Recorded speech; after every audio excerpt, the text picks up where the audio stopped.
नमस्कार विद्यार्थी मित्र मैत्रिणींनो, आज आपण इयत्ता 7वी विषय इतिहास व नागरिकशास्त्र यातील पाठ क्रमांक 2 शिवपूर्वकालीन भारत यातील भाग 2 चा अभ्यास करणार आहोत। मागील पाठामध्ये आपण शिवपूर्व काळातील भारतातील विविध राज्यसत्तांचा अभ्यास केलेला आहे। आज आपण भारतामध्ये मुघल सत्ता कशी प्रस्थापित झाली याचा अभ्यास करणार आहोत। इसवी सन 1526 मध्ये इब्राहिम लोधीचा बाबराने पराभव केला। दिल्ली येथील सुलतानशाही संपुष्टात आली। तेथे मुघल सत्तेची स्थापना झाली आणि या मुघल सत्तेला सुरुवात झाली। या मुघल सत्तेचा मुख्य संस्थापक होता बाबर। या बाबरविषयी आपण प्रथम माहिती बघणार आहोत। बाबर हा मुघल सत्तेचा संस्थापक होय। बाबराचे पूर्ण नाव जहीर उद-दीन मोहम्मद बाबर। तो मध्य आशियातील सध्याच्या उझबेकिस्तानमध्ये असलेल्या फरघाना राज्याचा राजा होता। भारतातील संपत्ती संबंधीचे वर्णन त्याने ऐकलेले होते, म्हणूनच त्याने भारतातील स्वारीची आखणी केली। दिल्लीमध्ये त्यावेळी इब्राहिम लोधी हा राज्यकारभार करत होता। सुलतानशाहीतील पंजाबच्या प्रदेशात दौलत खान लोधी हा प्रमुख अधिकारी होता। इब्राहिम लोधी आणि दौलत खान लोधी यांच्या संबंधामध्ये संघर्ष निर्माण झाला। दौलत खानाने भारतावर आक्रमण करण्यासाठी या बाबराला निमंत्रित केले। ही संधी साधून बाबराने भारतावर आक्रमण केले। बाबराच्या आक्रमणास प्रतिकार करण्यासाठी इब्राहिम लोधी सैन्य घेऊन निघाला। 21 एप्रिल 1526 या दिवशी पानिपत या ठिकाणी त्याची बाबराबरोबर लढाई झाली। या लढाईमध्ये बाबराने भारतात प्रथमच तोफखान्याचा प्रभावी वापर केला। त्याने इब्राहिम लोधीच्या सैन्याचा पराभव केला। बाबर व इब्राहिम लोधी यांच्यात फार मोठे युद्ध झाले आणि ही जी पहिली लढाई होती, या पहिल्या लढाईलाच पानिपतची पहिली लढाई असे म्हटले जाते। या लढाईनंतर मेवाडच्या राणा संघाने राजपूत राजांना एकत्र आणले। बाबर आणि राणा संघ यांच्यामध्ये खानुवा या ठिकाणी लढाई झाली। या लढाईत बाबराचा तोफखाना आणि त्याचे राखीव सैन्य यांनी प्रभावी कामगिरी केली। राणा संघाच्या सैन्याचा मोठा पराभव झाला। बाबर हा बुद्धिमान, रसिक, मुत्सद्दी, कर्तबगार राजा होता। त्याला सृष्टी सौंदर्याची आवड होती। विद्वान आणि कलेचा तो भोक्ता होता। तुर्की आणि फारसी भाषेत त्याने काही कविता केल्या होत्या। तुर्की भाषेत त्याने दिवान हा काव्यसंग्रह रचला होता। तुझक-इ बाबरी हे त्याचे तुर्की भाषेतील आत्मचरित्र प्रसिद्ध आहे। त्यालाच बाबरनामा असेही म्हणतात बरं का। तो कट्टर सुन्नीपंथी मुसलमान असला तरी धर्मवेडा नव्हता। इतर जाती जमातीशी तो सलोख्याने वागायचा। इसवी सन 1530 मध्ये बाबराचा मृत्यू झाला। त्यानंतर त्याचा मुलगा हुमायून हा गादीवर आला। हुमायूनच्या कारकिर्दीत शेरशहाने त्याचा पराभव केला व दिल्लीच्या गादीवर सूर घराण्याची सत्ता निर्माण झाली। हुमायून नंतर अकबर म्हणजे सम्राट अकबर गादीवर आला। त्या अकबराची आपण थोडक्यात माहिती करून घेणार आहोत। सम्राट अकबराचे नाव जलालुद्दीन मोहम्मद अकबर होते। हा मुघल घराण्यातील कर्तबगार राजा होता। इसवी सन 1556 मध्ये अकबर व हेमू यांच्यात पानिपत येथे लढाई झाली। ही पानिपतची दुसरी लढाई हो का। सम्राट अकबराने अल्पावधीमध्ये अर्ध्या भारतावर आपली सत्ता स्थापन केली। अकबराने काही महत्त्वाच्या सुधारणा सुद्धा त्या काळी केलेल्या होत्या। त्याने युद्ध कैद्यांना गुलाम बनवण्याची प्रथा बंद केली. सती प्रथा बंद करण्याचा त्याने प्रयत्न केला. अकबराची एक मोठी महत्त्वाकांक्षा होती की संपूर्ण भारतामध्ये त्याचा एकछत्री अंमल निर्माण झाला पाहिजे. परंतु महाराणा प्रताप, चांद बिबी, राणी दुर्गावती यांनी अकबराला कडकडून विरोध केला. अकबराने आपल्या सलोख्याच्या धोरणाने राजपुतांचे सहकार्य मात्र मिळवलेले होते. या अकबराचा मृत्यू 27 ऑक्टोबर 1605 मध्ये फतेपूर सिक्री या ठिकाणी झाला. यानंतर आपण माहिती बघणार आहोत महाराणा प्रताप यांची. महाराणा प्रताप यांच्या वडिलांचे नाव उदयसिंह व आईचे नाव जयवंताबाई होते. महाराणा प्रतापसिंह यांचा जन्म 9 मे इसवी सन 1540 मध्ये कुंभलगड येथे झाला. वडिलांच्या मृत्यूनंतर राजस्थानच्या मेवाडच्या गादीवर ते आले. महाराणा प्रताप यांनी अकबराशी शेवटपर्यंत संघर्ष केला. 1576 मध्ये हल्दी घाटीमध्ये महाराणा प्रताप आणि अकबरामध्ये युद्ध झाले. सलग 30 वर्षाच्या प्रयत्नानंतरही अकबराला महाराणा प्रताप यांना बंदी बनवता आले नाही. भारतीय इतिहासात महाराणा प्रताप यांचे नाव साहस, शौर्य, त्याग, स्वाभिमान यासाठी इतिहासामध्ये अजरामर ठरले आहे. महाराणा प्रताप यांचा मृत्यू 19 जानेवारी 1597 ला सावंड येथे झाला. यानंतर अतिशय कर्तबगार अशी राणी म्हणजे चांद बेबी हिची आपण माहिती घेणार आहोत.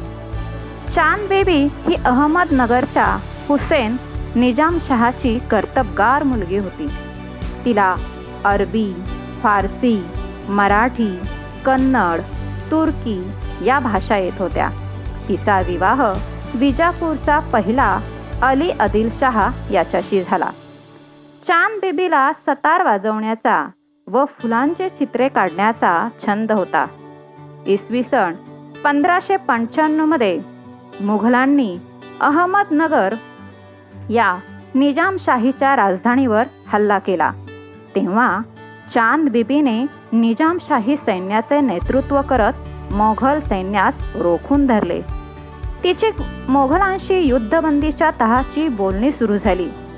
तेव्हा ती मोगलांना फितूर असल्याच्या अफवा निजामशाही सैन्यात पसरल्या. त्यामुळे सैन्यात असंतोष पसरू लागला. सैन्यातील जमावाने चांद बिबीस मारले, तिची हत्या केली.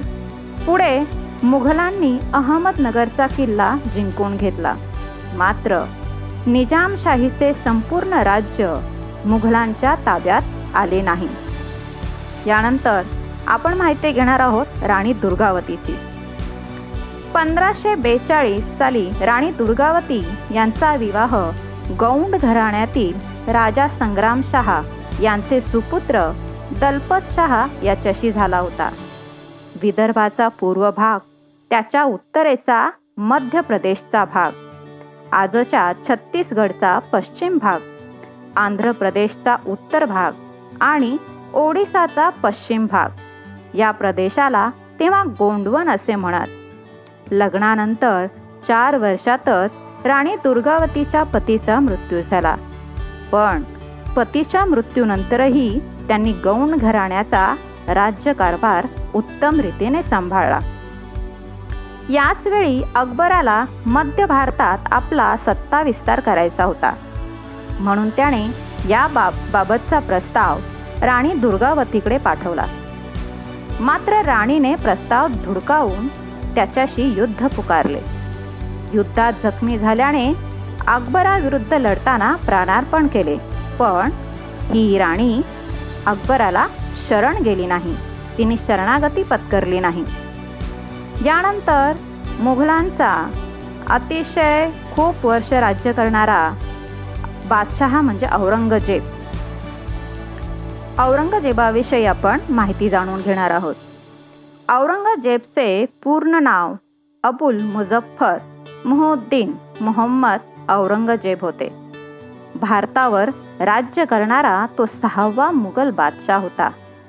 इसवी सन 1658 औरंगजेबाने उत्तरेस काश्मीर ते दक्षिणेस अहमदनगर आणि पश्चिमेस काबूल ते बंगालपर्यंत आपला सत्ता विस्तार केलेला होता. औरंगजेबाने आपल्या कारकिर्दीत पूर्वेकडील आसाम, दक्षिणेतील विजापूरची आदिलशाही व गोवळकोंड्याची कुतुबशाही नष्ट करून त्यांचे प्रदेश आपल्या सत्तेला जोडलेले होते. औरंगजेबाचा मृत्यू 3 मार्च इसवी सन 1707 मध्ये झाला. त्याचा मृत्यू महाराष्ट्रातील औरंगाबाद येथे झाला. एक सत्ता आपण अभ्यासत आहोत. त्याच्यामध्ये ओहमांशी संघर्ष सुद्धा मुघलांना करावा लागला. ओहम इसवी सन 13व्या शतकात शान जमातीचे लोक ब्रह्मपुत्रा नदीच्या खोऱ्यात स्थायिक झाले. त्यांनी तेथे आपले राज्य निर्माण केले. स्थानिक लोक या लोकांना आहोम असे म्हणत. इसवी सन 16व्या शतकापर्यंत त्यांनी ब्रह्मपुत्रा नदीच्या खोऱ्यात आपले वर्चस्व निर्माण केले. औरंगजेबाच्या काळात आहोमांचा मुघलांशी दीर्घकाळ संघर्ष झाला. या लढाईमागे आहोमांची 2 उद्दिष्टे होती. पहिले असे, गुवाहाटी व त्याच्या आसपासच्या प्रदेशातून मुघलांना हाकलवून लावणे आणि दुसरे असे, संपूर्ण ब्रह्मपुत्रेच्या खोऱ्यातील आपले वर्चस्व निर्माण करणे. मुघलांशी त्यांचा सतत संघर्ष होत राहिला. गदाधर सिंह यांच्या नेतृत्वाखाली आहोम संघटित झाले. लास्चित बडफुकून या सेनानीने मुघलांविरुद्ध तीव्र संघर्ष केला. आहोमांनी मुघलांविरुद्ध संघर्षात गनिमी युद्धतंत्राचा अवलंब केला.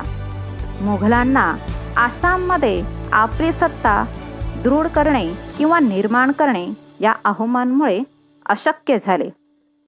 यानंतर मुघलांना संघर्ष करावा लागला तो शिखांशी. मग हा शिखांशी त्यांचा संघर्ष कशा प्रकारचा होता? शिखांचे 9वे गुरु तेग बहादर सिंगजी धार्मिक प्रचारासाठी आपल्या अनुयायांसह विविध ठिकाणी यात्रा करत असत. तेग बहादर आसामपासून काश्मीरपर्यंत आपल्या धर्माचा प्रचार करून अनेक हिंदू मुसलमानांना आपल्या धर्माची त्यांनी दीक्षा दिली. गुरु तेग बहादर यांनी औरंगजेबाच्या धार्मिक असहिष्णु धोरणाला नापसंती दर्शवली होती. औरंगजेबाने त्यांना कैद करून 1675 मध्ये त्यांचा शिरच्छेद करविला. त्यांच्यानंतर गुरु गोविंद सिंग हे शिखांचे गुरु झाले. गुरु गोविंद सिंगांनी आपल्या अनुयायांना संघटित करून त्यांच्यातील लढाऊ प्रवृत्तीला प्रोत्साहन दिले. लढाऊ शीख तरुणांचे एक दल त्यांनी निर्माण केले आणि त्या दलास त्यांनी खालसा दल असे नाव दिले. आनंदपूर हे त्यांचे प्रमुख केंद्र होते. हे ठिकाण पंजाबमध्ये सध्या आहे.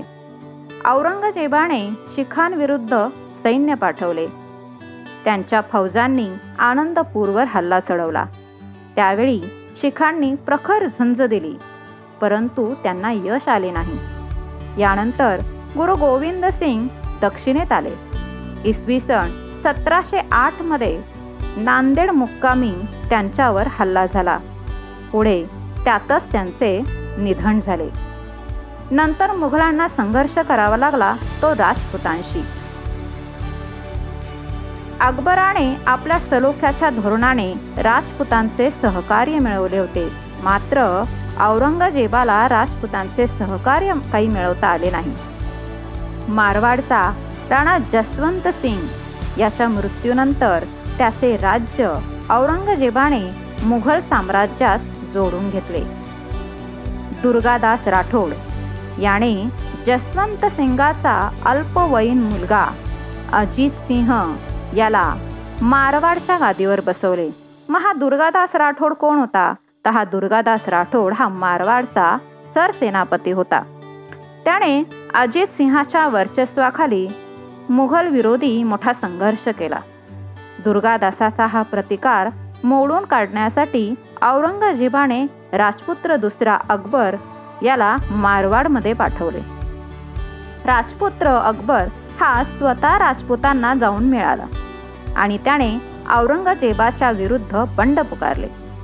या बंडात महाराष्ट्रातील मराठ्यांचीही मदत घेण्याचा प्रयत्न झाला.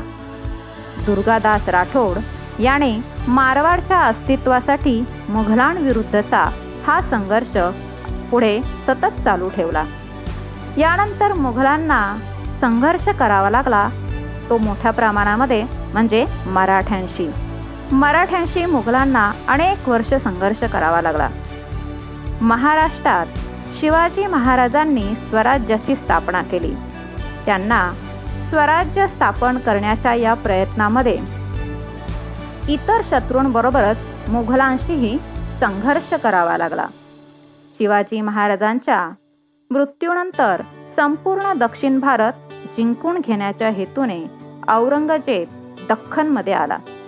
परंतु मराठ्यांनी औरंगजेबाशी तीव्र संघर्ष केला, आपल्या स्वातंत्र्याचे रक्षण केले आणि असं करता करता या मुघल सत्तेला हळूहळू आपली सत्ता ही महाराष्ट्रामध्ये निर्माण करत असताना अनेक राजसत्तांशी लढा द्यावा लागला आणि हा लढा देत असताना अनेक राजसत्तेशी त्यांना युद्ध करावे लागले. आत्तापर्यंत आपण मुघल सत्ता कशी निर्माण झाली, त्यांनी कोणत्या कोणत्या राजसत्तांशी संघर्ष केला याची माहिती या पाठामध्ये घेतली. विद्यार्थ्यांनो, नक्कीच हा पाठ तुम्हाला समजला असेल. धन्यवाद.